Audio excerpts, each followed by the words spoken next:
प्रिय विद्यार्थियों, मैं डॉक्टर उमेश कुमार वाजपेयी आप सभी का आज सामाजिक विज्ञान की कक्षा में स्वागत करता हूं। बच्चों, आज हम लोग बहुत ही अच्छे विषय पर अध्ययन करने वाले हैं। उम्मीद है आपको बहुत आनंद आएगा। बच्चों, आज सामाजिक विज्ञान विषय के उपविषय राजनीति विज्ञान के द्वितीय अध्याय संविधान निर्माण के प्रथम भाग का अध्ययन हम लोग करने जा रहे हैं। बच्चों, अध्ययन की दृष्टि से इसको हमने दो भागों में विभाजित किया है। इसके पहले शुरू करें, इससे पहले हम चर्चा कर लेते हैं कि हम लोगों ने इससे पूर्व अध्याय में क्या सीखा। बच्चों, पूर्व अध्याय में हमने सीखा कि लोकतंत्र का संप्रत्यय एवं उसका महत्व क्या था, लोकतंत्र की विशेषताएं क्या क्या होती हैं, यह हमने पूर्व भाग में जानी। इससे पूर्व अध्याय में चीन और मैक्सिको की चुनाव प्रक्रिया के विषय में हमने समझा। एक व्यक्ति और एक वोट की कीमत का महत्व हमने जाना। लोकतंत्र का विशेष अर्थ हमने समझा। अब आज इस भाग में हम लोग जो शिक्षण बिंदु जिन पर केंद्रित है हमारा अध्ययन, उस पर चर्चा कर लेते हैं। लोकतंत्र का संवैधानिक स्वरूप क्या होता है, लोकतंत्र हेतु संविधान की आवश्यकता क्या है, संविधान निर्माण की विधि क्या है, किस तरीके से बनता है, और दक्षिण अफ्रीका में लोकतांत्रिक संविधान, यह एक उदाहरण इसमें लिया है। दक्षिण अफ्रीका एवं भारत के स्वतंत्रता संग्राम में क्या क्या समानताएं थीं, इसको भी हमें सीखने का अवसर मिलेगा। बच्चों, अग्रिम भाग में जो हम पाठ्यवस्तु पढ़ेंगे उसको भी हम आपको यहाँ पे बता देते हैं। जैसे अग्रिम भाग में संविधान की आवश्यकता क्यों होती है, इसके विषय में पढ़ेंगे। भारतीय संविधान का निर्माण कैसे हुआ, इसके विषय में पढ़ेंगे। संविधान सभा क्या होती है, इसके विषय में विस्तृत पढ़ेंगे। भारतीय संविधान के मौलिक तत्व कौन कौन से हैं, उनके संबंध में सीखेंगे। संविधान का दर्शन क्या है, उसके संबंध में जानेंगे। और संस्थाओं का स्वरूप क्या होता है, इसके संबंध में हम अगले भाग में सीखेंगे। तो आइए चलते हैं। बच्चों, आज के भाग के जो हमारे शिक्षण उद्देश्य हैं वह हैं लोकतंत्र के संवैधानिक स्वरूप का हम विस्तृत अध्ययन कर सकेंगे। लोकतंत्र हेतु संविधान की आवश्यकता के विषय में भी हम अध्ययन कर सकेंगे।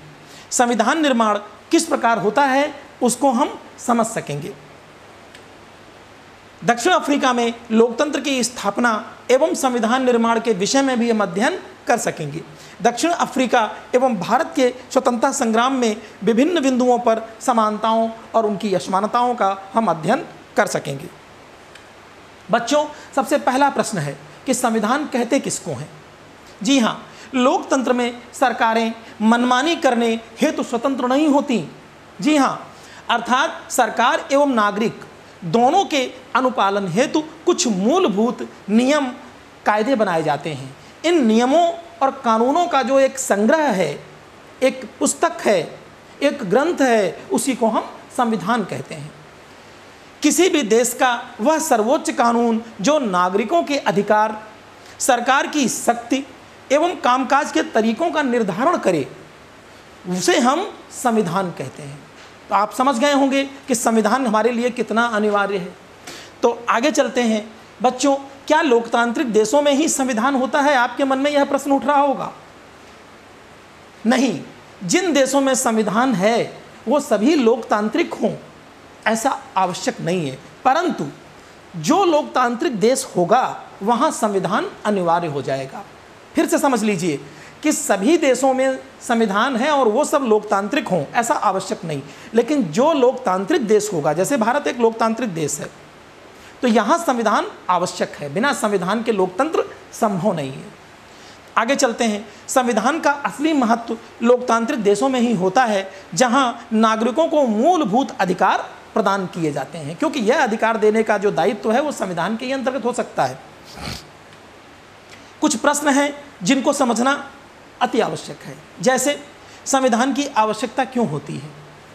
संविधान में वर्णित नियम कानून द्वारा किसी देश की सरकार, उसके क्रियाकलाप, नागरिकों के कर्तव्य, नागरिकों के अधिकार आदि निर्धारित किए जाते हैं। अगर यह संविधान नहीं होगा तो इनका निर्धारण कौन करेगा? तब तो बिल्कुल पूरी तरीके से अशांति होगी, चारों तरफ तानाशाही होगी। लेकिन नहीं, यह संविधान निर्धारित करता है, इसलिए इसकी आवश्यकता है।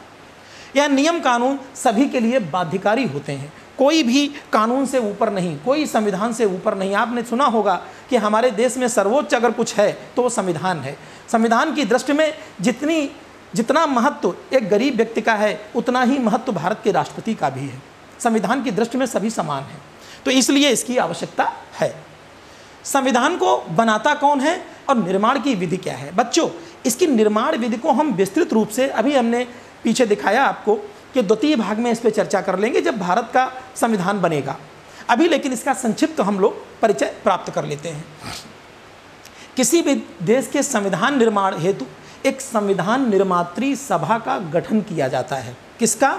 संविधान निर्मात्री सभा का, जिसका दायित्व होता है संविधान को बनाना। जी हाँ, उसे कहते हैं संविधान निर्मात्री सभा। यह सभा देश के सभी राजनीतिक दलों से, सभी समुदायों के प्रतिनिधियों से एवं विभिन्न प्रबुद्ध वर्गों से क्या करता है? विस्तृत चर्चा करती है सभा, और फिर चर्चा के बाद बहस होती है। यह चर्चा बच्चों कई बार होती है और कई बार बहस होती है। फिर अंततः इसमें संशोधन होते हैं, विभिन्न प्रकार की जो कमियां हैं उनको दूर किया जाता है। इस प्रकार से एक लंबी प्रक्रिया के बाद यह संविधान बनकर तैयार होता है। यह इतना आसान कार्य नहीं है। संविधान निर्माण हेतु मूल्य क्या होते हैं, यह अगला प्रश्न है कि कौन से ऐसे मूल्य हैं जिनको आधारित करके संविधान निर्माण किया जाता है। किसी भी देश के संविधान निर्माण हेतु वहाँ की सामाजिक, वहाँ की राजनीतिक, वहाँ की आर्थिक, वहाँ की सांस्कृतिक विविधताओं को ध्यान में रखा जाता है। बिल्कुल, जो देश जिसका संविधान बनना है तो उनकी सामाजिक, उनकी आर्थिक, उनकी राजनीतिक, उनकी सांस्कृतिक जो क्रियाकलाप हैं, जो विविधताएं हैं उनको हमें ध्यान में रखना होता है। उसको ध्यान में रख करके हम संविधान निर्माण करते हैं। और एक और बात है कि जो संविधान बने वह मानवीय मूल्यों पर आधारित हो। बच्चों, आगे देखते हैं कि संविधान बन जाने के बाद उसमें परिवर्तन कैसे होता है। मान लीजिए देश काल परिस्थिति के अनुसार आज कोई वस्तु बन गई और उसे कल हम उसका प्रयोग न कर पाए तो क्या होगा? आपको एक उदाहरण देते हैं। आज आप 10 वर्ष के हैं, 15 वर्ष के हैं और आपने अपने नाप की एक जो है शर्ट सिला ली आपने, और 20 वर्ष के बाद उसको आप पहने तो क्या हो जाएगा आपके? आवश्यक नहीं है कि आपके हो जाए। इसी तरीके से हमारा संविधान है कि जब बना तब तो वह हमारे लिए उपयोगी था, लेकिन हो सकता है 20 वर्ष के बाद उसमें कुछ ऐसा संशोधन करना पड़े। तो हमें यह भी ध्यान रखना है कि जो संशोधन होता है वो कैसे होता है, उसका भी क्रियाकलाप दिया जाता है उसके अंतर्गत। जब किसी देश का संविधान बनता है तो उसमें कुछ भविष्य लक्ष्य शर्तें या नियम जोड़ दी जाते हैं, जिससे देश काल एवं परिस्थिति के अनुसार उसमें संशोधन किया जा सके। संशोधन की प्रक्रिया प्रत्येक देश में भिन्न भिन्न हो सकती है। जैसे हमारे भारतीय संविधान में संशोधन की 3 प्रक्रिया हैं। पहला, एक सामान्य बहुमत से हमारा संशोधन हो जाता है संविधान में। एक में विशेष बहुमत की आवश्यकता पड़ती है। विशेष बहुमत मतलब 2/3 बहुमत।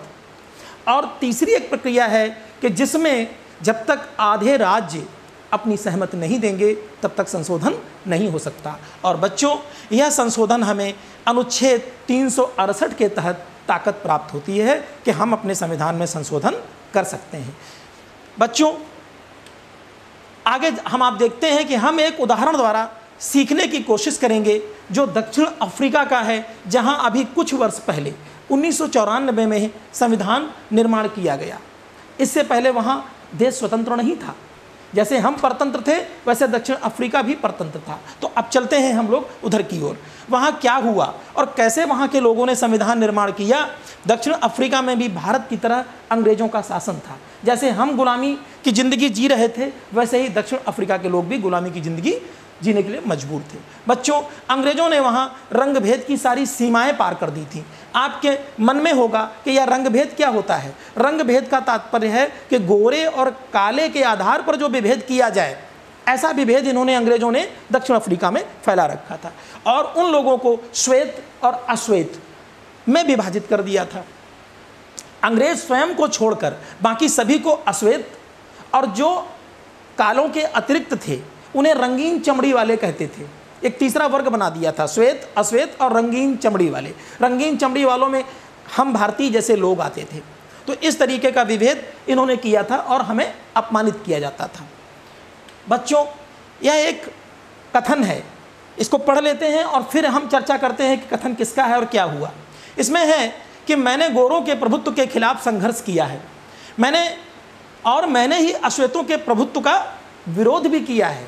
गोरों के खिलाफ संघर्ष किया है और अश्वेतों के प्रभुत्व का विरोध भी किया है। मैंने एक ऐसे लोकतांत्रिक और स्वतंत्र समाज की कामना की है जिसमें सभी लोग पूरे मेल जोल के साथ रहें और सबको समान अवसर उपलब्ध हों। मैं इसी आदर्श के लिए जीवित रहना और इसे पाना चाहता हूं और अगर ज़रूरत पड़ी तो इस आदर्श के लिए मैं जान देने को भी तैयार हूं। ये कथन बहुत ही महत्वपूर्ण व्यक्ति का है। जी हाँ, उनका नाम है नेल्सन मंडेला। बच्चों, नेल्सन मंडेला कौन थे? जो कार्य हमारे गांधी जी ने किया, इन्हें अफ्रीका का गांधी कहा जाता है। ये भी गांधीवादी विचारों से प्रभावित थे, ये भी अहिंसा के पुजारी थे। नेल्सन मंडेला का यह कथन है जिन पर दक्षिण अफ्रीका की गोरों की सरकार ने देशद्रोह का मुकदमा चला दिया था। क्यों चला दिया था? क्योंकि इन्होंने वहाँ उनकी गलत गतिविधियों का विरोध किया था, उनके नस्ल भेद, रंग भेद पर इन्होंने टिप्पणी की थी, उसका विरोध किया था, इसलिए उनको उठा के जेल में डाल दिया और 28 वर्षों तक जेल में रखा नेल्सन मंडेला जी को। अंग्रेजों ने इनको, मंडेला जी को और इनके 7 अन्य साथियों को 1964 में रंग भेद की नीति का विरोध करने के जुर्म में आजीवन कारावास की सजा दी और 28 वर्षों तक अफ्रीका की जो सबसे भयानक जेल थी, कौन सी? रोबेन द्वीप में इनको रखा। आगे क्या हुआ, हम लोग एक आपस में चर्चा कर लेते हैं बच्चों कि नेल्सन मंडेला जी को अंग्रेजों ने किस कारण आजीवन कारावास दिया। इसलिए दिया कि नेल्सन मंडेला जी मानवीयता की बात कर रहे थे और अमानवीय कृत्यों का विरोध कर रहे थे। अफ्रीका में जो रंग भेद की नीति अंग्रेजों ने चला रखी थी, उसका ये विरोध कर रहे थे। तो कोई गलत काम नहीं कर रहे थे, लेकिन चूंकि गोरों की सरकार थी और तानाशाही व्यवस्था थी तो उनको उठा करके जेल में डाल दिया गया था। रंग भेद के विरुद्ध संघर्ष, अब इस शीर्षक पे हम लोग चर्चा कर लेते हैं। बच्चों, रंग भेद के विषय में अभी हमने आपको बताया है। रंग भेद नस्लीय भेदभाव पर, नस्ल, हमारी नस्ल नीची तुम्हारी ऊपर, या इस प्रकार की चर्चा होती थी। नस्ल, रंग भेद नस्लीय भेदभाव पर आधारित उस अमानवीय व्यवस्था का नाम है जो त्वचा अर्थात चमड़ी के रंग को देख करके की जाती थी। यह दुर्व्यवस्था मुख्य रूप से दक्षिण अफ्रीका में अंग्रेजों द्वारा चलाई गई। 17वीं एवं 18वीं शताब्दी में व्यापारिक उद्देश्य से अफ्रीका में स्थापित अंग्रेजी कंपनियों ने अफ्रीकी लोगों पर बलपूर्वक उसी प्रकार उनको गुलाम बनाया जैसे कभी भारत के लोगों को गुलाम बनाया गया। ये अंग्रेज बहुत बड़ी संख्या में वहीं बस चुके थे, जबकि भारत में ऐसा नहीं हुआ था। भारत में ईस्ट इंडिया कंपनी आई थी, व्यापारिक उद्देश्य से उन्होंने सब कुछ किया, यहाँ पर शोषण हमारा उसी प्रकार से किया, लेकिन वो यहाँ बसे नहीं। लेकिन यहाँ क्या हुआ, यहाँ ये गोरे बस गए थे, ये वहीं निवास करने लगे। यह अंतर था हमारे देश में और वहाँ का। इन अंग्रेजों ने न केवल वहाँ के स्थानीय शासन को अपने हाथों में ले लिया, बल्कि वहाँ के निवासियों को उनकी काली त्वचा के रंग के आधार पर अश्वेत नाम देकर वर्ग बना दिया, अर्थात फूट डालो और राज्य करो वाली स्थिति इन्होंने वहाँ भी उत्पन्न की। श्वेत एवं अश्वेत के अलावा उन्होंने एक तीसरा वर्ग बना दिया जिसे मिश्रित नस्ल नाम इन्होंने दिया और जिसको रंगीन चमड़ी वाला कहकर बुलाया करते थे। बच्चों, रंग भेद की नीति खासकर अश्वेतों के लिए अत्यंत दमनकारी थी, मतलब काले लोगों के लिए। दक्षिण अफ्रीका के जो मूल निवासी थे बच्चों, वो काले होते हैं, क्योंकि वहाँ भूमध्य रेखा के नज़दीक होने के कारण गर्मी अत्यधिक पड़ती है, इसलिए वहाँ पर ज़्यादातर गर्मी होने की वजह से लोग वहाँ, और भी प्रभाव हैं वहाँ के जिनकी वजह से भी वहाँ लोग काले होते हैं, केवल गर्मी ही प्रभाव नहीं है। आम जनमानस को गोरों की बस्तियों में जाने का अधिकार नहीं था। आप समझिए, गोरों की बस्तियों में कोई जा नहीं सकता था। अगर कोई काम करने जाना है गोरों की बस्तियों में तो एक परमिट होता था जो गले में टंगा होता था, उसको दिखा करके आप जा सकते हैं और काम करके वापस आ सकते हैं, इतनी अव्यवस्था थी। आवागमन के जो साधन थे, धार्मिक स्थल थे, अस्पताल थे, विद्यालय थे, होटल थे, पुस्तकालय थे, सिनेमा घर थे, समुद्री किनारे थे एवं सार्वजनिक शौचालय आदि तक, इतनी जगहें जो हैं इन सब पर इन्होंने भेद स्थापित कर दिया था, अर्थात गोरों की अलग और इन अश्वेतों के लिए अलग कर रखा था। आप समझिए कितनी भीषण रंगभेद की स्थिति रही होगी। अश्वेतों को अपना संगठन बनाने एवं इस भेदभावपूर्ण व्यवहार का विरोध करने का अधिकार भी नहीं था, इसीलिए नेल्सन मंडेला जी को जेल में डाल दिया गया था। 1950 ईस्वी से अश्वेतों, रंगीन चमड़े वाले लोगों और भारतीय मूल के लोगों ने रंगभेद के विरुद्ध संघर्ष किया था। बच्चों, एक उदाहरण आपको देते हैं और याद दिलाते हैं कि महात्मा गांधी जी जब अफ्रीका से भारत आए हैं तो उस समय क्या स्थिति रही थी। महात्मा गांधी जी के साथ भी ये रंग भेद की जो दुर्भावना थी ये अत्यधिक सामने आई थी, जिसकी वजह से गांधी जी ने वहीं पर इसका प्रबल विरोध किया था और सत्याग्रह प्रारंभ किया था। बाद में नेल्सन मंडेला जी ने गांधी जी से प्रभावित होकर के इस आंदोलन को आगे बढ़ाया। आप देखिए बच्चों कि नस्ल भेद के हमारे जो गांधी जी हैं ये भी शिकार हुए थे। गांधी जी जब डरबन से रेलगाड़ी के द्वारा पिटोरिया जा रहे थे तो इनके पास वैधानिक टिकट थी प्रथम श्रेणी की, लेकिन इसके बाद भी चूंकि वहाँ नियम था कि प्रथम श्रेणी में कोई भी रंगीन चमड़ी वाला या कोई अश्वेत नहीं बैठ सकता था, तो गांधी जी को क्या किया, रास्ते में ही एक स्टेशन है पीटरमारिट्सबर्ग, क्या नाम है, पीटरमारिट्सबर्ग, इस स्थान पर गांधी जी को उतार दिया। ठंडी की भयंकर रात, गांधी जी पूरी रात उस स्टेशन पर अकेले बैठे ठिठुरते रहे, लेकिन शायद सत्याग्रह की भावना उसी दिन जन्म ले चुकी थी। गांधी जी ने ठान लिया था कि नहीं, हमें तो गोरों की इस हुकूमत को नष्ट करना है और उनकी इस गलत नीति को समाप्त करना है। बच्चों, इतना ही नहीं, इस प्रकार के अपमानजनक व्यवहार गांधी जी के साथ कई बार हुए। जैसे जब वो सार्वजनिक जो भोजनालय थे उनमें जाते थे तो रोक दिया जाता था, क्योंकि सब में जाना वो नहीं था, उनकी जो है किसी प्रकार की वो व्यवस्था नहीं थी कि नहीं, सबको अलग बांट दिया गया था कि नहीं जहां अश्वेतों के हैं वहां जाइए, सब में नहीं जा सकते, तो उनको रोक दिया गया। गांधी जी को घोड़ा गाड़ी पर यह हुआ कि एक अंग्रेज को आप बैठा लीजिए, इन्होंने मना कर दिया। इसके जुर्म में गांधी जी को पावदान पर बिठा करके यात्रा कराई गई। इस तरीके के कई अनुभव गांधी जी की जिंदगी में रहे, जिसकी वजह से उन्होंने सत्याग्रह प्रारंभ किया और अंग्रेजों को जो है परास्त किया। गांधी जी ने सत्याग्रह के माध्यम से अफ्रीका में रहकर भारतीय मूल के लोगों का नेतृत्व किया और नस्ल भेद नीति पर प्रहार किया।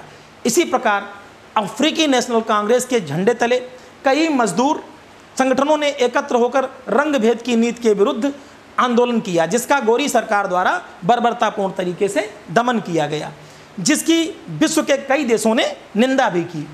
बच्चों, एक चित्र है, आप देखिए, इस पे एक खोपड़ी बनी हुई है, 2 हड्डियां, डेंजर लिखा है, और यहाँ पर देखिए अंग्रेजी में ये लिखा हुआ है, natives Indians and coloureds if you enter these premises and night you will be listed as missing, armed guards shoot on sight saves dogs, डिवर द, आप देखिए लिखा है cops, you have been warned. इसका अर्थ है कि हिंदुस्तानी एवं रंगीन चमड़ी वालों, यदि तुम रात में इस परिसर में घुसे तो तुम्हें लापता घोषित कर दिया जाएगा। हथियार बंद सुरक्षाकर्मी देखते ही तुम्हें गोली मार देंगे और जंगली कुत्ते लाश को नोच नोच करके खा जाएंगे, तुम्हें चेतावनी दी जाती है। ये इस तरीके के बोर्ड लगे रहते थे। इसका एक उदाहरण हमने आपको इसलिए दिया कि आप समझ सकेंगे कि स्थिति कितनी भयावह थी। बच्चों, एक प्रश्न है, अफ्रीका जैसी रंग भेद जो नीति है अगर भारत में आप समझें तो किस सीमा तक लागू थी? बच्चों, वैसी स्थिति तो नहीं थी, लेकिन कमोबेश वही स्थिति भारत में भी लागू थी और हमें ब्लैडी इंडियन कहकर, जंगली कहकर हमें पुकारा जाता था। तो कमोबेश वही स्थिति अंग्रेजों की हमारे साथ भी थी। अफ्रीका एक नवीन संविधान की ओर अब हम चलते हैं, इस पे चर्चा कर लेते हैं। रंग भेद के खिलाफ जब विरोध एवं आंदोलन बढ़ता गया तब गोरी सरकार ने अपनी गलत नीतियों में बदलाव प्रारंभ किया। सरकार ने भेदभाव वाले कानूनों को वापस ले लिया और राजनीतिक दलों एवं मीडिया पर लगे प्रतिबंधों को भी हटा लिया। 28 वर्षों से जेल में निरुद्ध नेल्सन मंडेला जी को रिहा कर दिया गया। अंततः 26 अप्रैल 1994 की मध्य रात्रि को दक्षिण अफ्रीका गणराज्य बन गया और उसका नया झंडा फहराने लगा। यह दुनिया का एक नया लोकतांत्रिक देश बन चुका था। बच्चों, अब यहाँ रंग भेद वाला शासन समाप्त हो चुका था और सभी नस्ल के लोगों की मिलीजुली सरकार गठन का रास्ता साफ हो गया था। यह सब इतनी आसानी से नहीं हुआ। इसके लिए नेल्सन मंडेला जी जैसे लोगों ने अपना पूरा जीवन स्वतंत्रता के लिए अर्पित कर दिया था। नेल्सन मंडेला जी को दक्षिण अफ्रीका का प्रथम राष्ट्रपति चुना गया। बच्चों, यहाँ एक बात हम आपसे बता दें कि यहाँ पर जो सरकार गठित हुई और लोकतंत्र स्थापित हुआ, उसमें और भारत के लोकतंत्र में अंतर है। यहाँ पर जो नस्ल भेदी थे अंग्रेज, वह भी बाद में सत्ता में शामिल हुए और हमारे यहाँ ऐसा नहीं हुआ था। अभी हम आपको आगे बताएंगे। यह एक कथन है, आइए उन्हीं के शब्दों में जाने। नेल्सन मंडेला जी के कथन शब्दों का एक कथन है, ऐतिहासिक रूप से एक दूसरे के दुश्मन रहे दो समूह, कौन? श्वेत और अश्वेत, रंग भेद वाली शासन व्यवस्था की जगह शांतिपूर्ण तरीके से लोकतांत्रिक व्यवस्था अपनाने पर सहमत हो गए, क्योंकि दोनों को एक दूसरे की भलमनसाहत पर भरोसा था और वे इसे मानने को तैयार भी थे। मेरी कामना है कि दक्षिण अफ्रीका के लोग कभी भी अच्छाई पर विश्वास न छोड़ें और इस बात में आस्था रखें कि मनुष्य जाति पर विश्वास करना ही हमारे लोकतंत्र का आधार है। ये कथन नेल्सन मंडेला जी का है।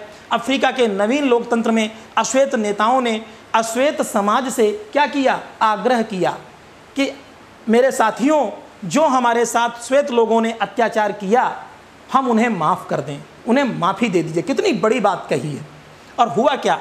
आइए अब हम सभी नस्लों, स्त्री पुरुष की समानता, लोकतांत्रिक मूल्यों, सामाजिक न्याय, मानवाधिकारों पर आधारित नए दक्षिण अफ्रीका के संविधान का निर्माण करें। ये बात कही अश्वेत नेताओं ने।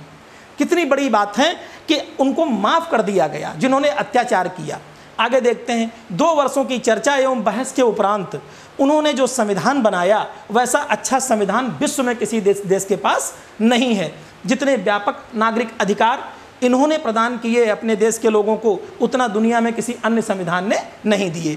1994 तक जिस अफ्रीका को जंगली और गंवार कह के विश्व में आलोचना की जाती थी, आज उसी दक्षिण अफ्रीका को मॉडल के रूप में प्रस्तुत किया जाता है। बच्चों, यह कार्य वहाँ के लोगों के साथ साथ रहने और दृढ़ निश्चय एवं पुराने कड़वे अनुभवों को भुलाने के कारण ही हुआ, जबकि हमारे देश में ऐसा नहीं हुआ। हमारे देश में यदि ऐसा होता तो विभाजन क्यों होता? हमारा देश 2 भागों में बट गया। दोनों में देखिए यही अंतर है। आगे चलते हैं। एक कथन है कि दक्षिण अफ्रीका का संविधान इतिहास और भविष्य दोनों की बात करता है। एक और यह एक पवित्र समझौता है कि दक्षिण अफ्रीकी के रूप में हम एक दूसरे से यह वचन देते हैं कि हम अपने रंगभेदी, क्रूर एवं दमनकारी इतिहास को फिर से नहीं दोहराने देंगे। पर बात इतनी ही नहीं है, यह अपने देश को इसके सभी लोगों द्वारा वास्तविक अर्थों में साझा करने का घोषणा पत्र भी है। हाँ, श्वेत एवं अश्वेत, स्त्री एवं पुरुष, यह देश पूर्ण रूप से हम सभी का है। यह कथन कितनी बड़ी बात कहता है। बच्चों, ये इसमें इसकी तस्वीर चस्पा की है जो दक्षिण अफ्रीका के संविधान की प्रस्तावना है, हमारे भी देश की प्रस्तावना है। उसको हम आपको बता देते हैं कि इसमें क्या लिखा है। अपने इतिहास में हुए अन्याय को स्वीकार करते हैं, अपनी भूमि पर आज़ादी और न्याय के लिए संघर्ष करने में कष्ट उठाने वालों को सलाम करते हैं, अपने देश को बनाने और विकसित करने में मदद करने वालों का आदर करते हैं और मानते हैं कि दक्षिण अफ्रीका उन सभी का है जो यहाँ रहते हैं, यहाँ की विविधता से जुड़े हैं। इसलिए स्वतंत्र रूप से चुने अपने प्रतिनिधियों के माध्यम से अपने गणतंत्र के सर्वोच्च कानून के तौर पर इस संविधान को स्वीकार करते हैं, जिससे पहले विभाजन मिटे और लोकतांत्रिक मूल्यों, सामाजिक न्याय और मौलिक मानवाधिकारों पर आधारित एक समाज बन सके। एक ऐसे लोकतांत्रिक और मुक्त समाज की स्थापना को जिसमें सरकार लोगों की इच्छा से अनुसार चले, हर नागरिक को कानून को संरक्षण मिले, सभी नागरिकों के जीवन की गुणवत्ता में सुधार हो, हर व्यक्ति की संभावनाओं को फलने फूलने की स्वतंत्रता हो और एक संयुक्त लोकतांत्रिक दक्षिण अफ्रीका का निर्माण हो। राष्ट्रों के समूह में एक संप्रभु देश के तौर पर अपना उचित स्थान प्राप्त हो सके। ईश्वर हमारे लोगों की रक्षा करे, ऐसा संविधान इसकी प्रस्तावना में कहा गया है। बच्चों, एक प्रश्न है कि यदि दक्षिण अफ्रीकी बहुसंख्यक अश्वेत लोगों ने गोरों से अपने साथ हुए शोषण अत्याचारों का बदला लिया होता, तब क्या होता? बच्चों, तब वही होता जैसे भारत में विभाजन हुआ और वहाँ भी शायद विभाजन होता, क्योंकि प्रतिक्रिया और बदला किसी भी बात का प्रत्युत्तर नहीं हो सकती, ना हल हो सकती है। बच्चों, दक्षिण अफ्रीका एवं भारत के स्वतंत्रता संघर्ष की समानताओं और असमानताओं पर चर्चा कर लेते हैं। भारत में दोनों की बात करते हैं कि भारत में सभी वर्ग आपस में अपने स्वार्थों के लिए लड़ रहे थे। दलित वर्ग अलग लड़ रहा था, सिख वर्ग अलग था, मुस्लिम वर्ग अलग था, भारतीय राष्ट्रीय कांग्रेस अलग लड़ रही थी, जिसका परिणाम क्या हुआ, देश का विभाजन। जबकि अफ्रीकी निवासियों ने अपने सभी पिछले जो कड़वे अनुभव थे उनको भुला दिया था। नेतृत्व गांधी जी का था और यहाँ नेतृत्व नेल्सन मंडेला जी का था, जिन्हें अफ्रीका का गांधी कहा जाता। तो नेतृत्व में कोई कमी नहीं थी। प्रमुख नेतृत्वकर्ता दल यहाँ भारतीय राष्ट्रीय कांग्रेस थी और यहाँ पर अफ्रीकी नेशनल कांग्रेस थी। यहाँ संघर्ष का तरीका अहिंसावादी था। सत्याग्रह, असहयोग, सविनय अवज्ञा आंदोलन जैसे तरीके अपनाए गए और वहाँ पर भी जो संघर्ष का तरीका था वो अहिंसक था। नेल्सन मंडेला जी जैसे आंदोलनकारियों को 28 वर्षों तक जेल में रखा गया, इसके बाद भी उन्होंने माफ़ कर दिया। उपनिवेशवाद का चरित्र यहाँ पर जो है अत्यंत अमानवीय, शोषण युक्त था। देश को यूरोप के भरण पोषण का निमित्त मान लिया गया था। कहाँ? भारत को। और यहाँ भी जो गोरे थे, उपनिवेशवाद का जो चरित्र था वो अत्यंत अमानवीय और रंग भेद से भरा हुआ था। तो ये दोनों में समानता और असमानता पर चर्चा की। बच्चों, आज का दक्षिण अफ्रीका स्वयं को इंद्रधनुषी देश कहता है। आप इस बात से क्यों कहते हैं, इससे सहमत हैं और उसे ऐसा क्यों कहा जाता है? बच्चों, इंद्रधनुषी का मतलब क्या होता है? इंद्रधनुष में 7 रंग होते हैं। 7 रंग का परिचय क्या है कि सभी समाज के, सभी धर्मों के लोग जब मिलजुल के रहने लगे आपस में तो उन्हें कहते हैं इंद्रधनुषी। इसलिए कहा जाता है कि वहाँ गोरे भी रह रहे हैं, काले भी रह रहे हैं, मिश्रित भी रह रहे हैं, सब रह रहे हैं, इसीलिए इंद्रधनुषी देश कहा जाता है। बच्चों, आज हमने क्या क्या सीखा इस पर हम लोग चर्चा कर लेते हैं। लोकतंत्र के संवैधानिक स्वरूप को हमने जाना कि लोकतंत्र का संवैधानिक स्वरूप क्या होता है। लोकतंत्र हेतु संविधान की आवश्यकता एवं अनिवार्यता क्यों होती है, अभी हमने इस पर चर्चा की। संविधान निर्माण की प्रक्रिया को संक्षिप्त रूप में हमने जाना। इसके बृहद रूप में इसको हम आगे अगले भाग में पढ़ेंगे। दक्षिण अफ्रीकी लोकतांत्रिक संविधान के विषय में हमने जाना। दक्षिण अफ्रीका एवं भारत के स्वतंत्रता संग्राम में हमने समानताएं और असमानताओं को समझा। बच्चों, अब हम लोग आज के गृह कार्य को देख लेते हैं। आज का जो गृह कार्य है उसमें सबसे पहला प्रश्न है कि नस्ल भेद क्या एक वैश्विक समस्या है, इसको स्पष्ट करना है। बच्चों, आपने देखा कि दक्षिण अफ्रीका से नस्ल भेद समाप्त हुआ, शायद पूरे विश्व से नहीं। आज भी गोरे और कालों का जो भेद है शायद विश्व में बहुतेरे देशों में व्याप्त है। तो आपको इसको अच्छे से लिखना है। प्रस्तुत अध्ययन में रंग भेद हेतु अफ्रीका के उदाहरण को ही क्यों लिया गया, स्पष्ट करना है। आपको हमने अच्छे से समझाया है कि दक्षिण अफ्रीका के उदाहरण को क्यों लिया गया था, आपको अपने शब्दों में लिखना है। नेल्सन मंडेला को अफ्रीका का गांधी क्यों कहा जाता है? लोकतंत्र हेतु संविधान क्यों आवश्यक है? आपको इन प्रश्नों का उत्तर अपने शब्दों में लिखना है। बच्चों, अगर इस अध्ययन से संबंधित और आप कोई जानकारी लेना चाहते हैं तो आप दीक्षा ऐप पर जाकर के पढ़ सकते हैं अथवा उत्तर प्रदेश माध्यमिक शिक्षा विभाग के YouTube चैनल पर जाकर के भी अपने अध्ययन को आप प्राप्त कर सकते हैं और सीख सकते हैं। बच्चों, हमें उम्मीद है कि आज आपने इस नए विषय को नवीन तरीके से बहुत आनंदित होकर के सीखा होगा और मैं दोबारा से इसका जो अगला भाग है उसमें आपको और अच्छे से सिखाने की कोशिश करूंगा। इसी के साथ मैं डॉक्टर उमेश कुमार वाजपेयी आपसे विदा लेता हूं। धन्यवाद।